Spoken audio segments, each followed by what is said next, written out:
madaling linlangin ang isipan ng tao, lalo na kung sila'y mangmang at walang kamalay-malay sa katotohanan.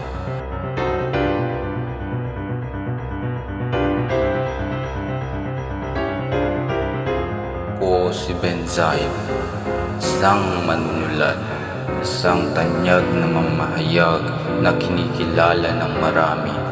Ngunit sino nga ba ako sa likod ng tinta at papel? Isa lamang akong anino ng kapangyarihan. Sinusulat ko ang mga gusto nilang ipabasa.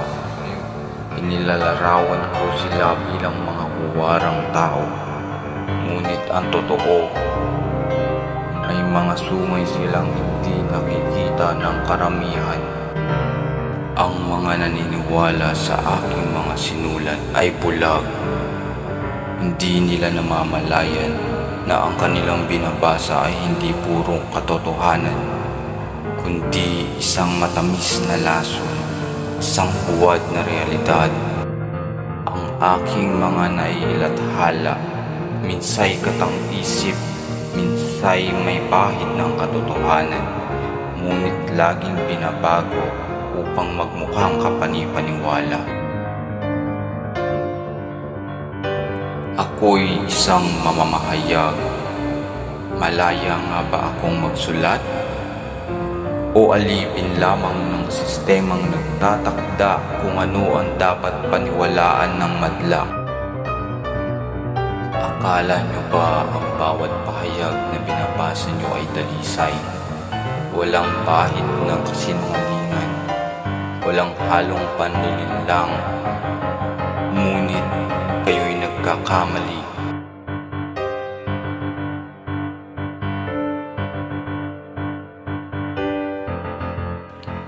Dahil sa likod ng mararangyang kasuotan at magagarang salita, nandoon ang kasamaan, kasakiman at ang korupsyon. Ang diaryo, isang instrumento ng kapangyarihan. Ang balita, isang larong pinagkakakitaan. At ang katotohanan, isang pangarap na matagal nang pinagkait sa bayan. At habang ang bayan ay patuloy na sumasampa sa peking balita, ang mga makapangyarihan ay patuloy na nagkakamal ng yaman. Ang may hirap lalong nasasadlak sa kahirapan. Ang mga walang boses lalong pinatatahimik. Ang bansa na dapat sana'y malaya, unti-unting sinasakal ng kasinungalingan. Ngunit sino ang may kasalanan? Ang mga nasa kapangyarihang patuloy na nagkukubli sa dilim? O tayong mga nagbubulag-bulagan at tumatangging manindigan?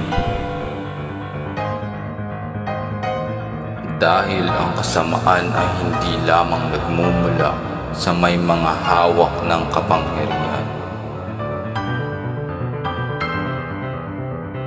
Ito'y lumalago rin sa katahimikan ng mga taong alam ang katotohanan ngunit piniling manahimik. Kaya itanong mo sa iyong sarili, ikaw ba'y mananatiling alipin ng kasinungalingan